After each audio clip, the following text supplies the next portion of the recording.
What's up everyone on the internet? Thank you for making this video party. I'm so excited to upload this one for you guys because this video we'll be taking a look at an anime film that's been on my mind for some time ever since I got HBO Max, and that would be Weathering with You. So this movie came out back in 2019. I remember when I got HBO Max about a year ago, I remember I added this anime film onto my watch list, but never really had the time to get to it. Well, as it turns out, my sister was just starting to get into anime at the time and also decided to add this movie onto her watch list. So we figured, why not watch this movie together as a sort of brother-sister movie night? So like I said, this anime came out back in 2019 and takes place in modern Japan, where it has been constantly raining day in and day out for several years. There we meet Haruka, who just ran away from home and plans to start a new life in the big city of Tokyo. That is, until he has a near-death experience on his way over there, but thankfully there was a good Samaritan standing by to save him. However, once he makes it to the big city, he gets a big splash of reality and starts to see the dark side of things until he meets a girl working at a nearby McDonald's called Hina, who sort of takes pity on him. Anyway, as Haruka struggles to find work and a place to stay, he ends up at a tabloid magazine company and is able to stay and work for the same guy who saved him at the beginning of the film. So while Haruka is working for this guy, he starts to hear stories about a legend called the Sunshine Girl who can manipulate the weather. Well, it doesn't take long for him to find trouble as he sees that Hina is in a tight situation, and after that brief little tense moment, Hina decides to show him that she is in fact the Sunshine Girl. As it turns out, all Hina has to do is just pray for clear skies, and what do you know, the rain just goes away.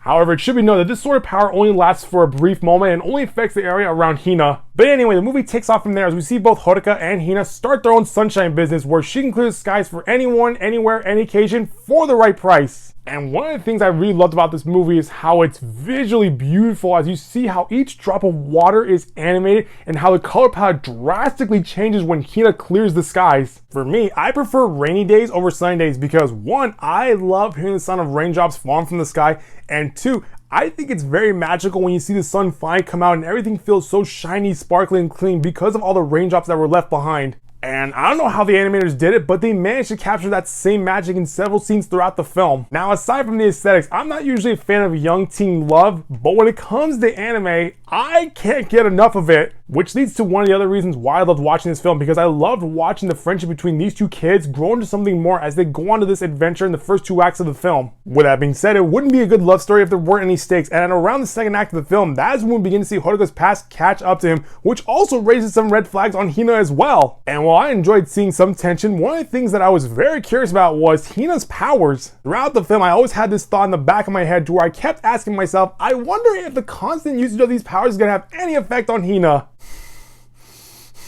Well, as it turns out, that question was surely answered during the second act of the film as we see that there are repercussions for Hina using her powers on a daily basis. And this soon raises the stakes even higher as we not only have to worry about Haruka's past catching up to him, but we also got to worry about Hina's well-being. Which leads us to the third and final act of the film where there were a couple things that sort of bothered me. Now, I loved how things turned out in the end. One of the things that I gotta nitpick is the logic behind the big climax of the story. Without giving away any spoilers, I will say that even though Haruka is the main character of the movie, the story's main focus is on Hina, and there's a point where these two kids go on a trippy adventure as the climax of the story takes us to a very strange place. Now, even though I was a bit confused as to what was going on, because I guess at that point the movie decided to throw all logic out the window, but very quickly all those thoughts went away as I was mostly focused on what was happening to Haruka and Hina. So that's that, and then we get to the ending, which at first is a bit of a downer given what you see what is happening in the setting of the film, but very quickly the story redirects your attention to focus on Haruka and Hina. And while I loved the very last moment of the film, at the same time, it's still hard to forget that there's somewhat of a downside to this happy ending.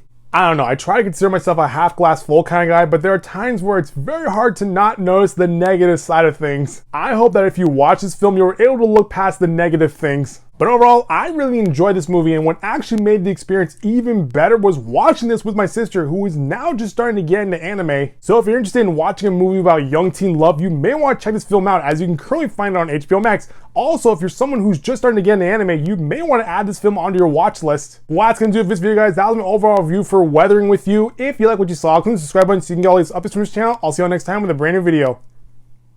Bye-bye.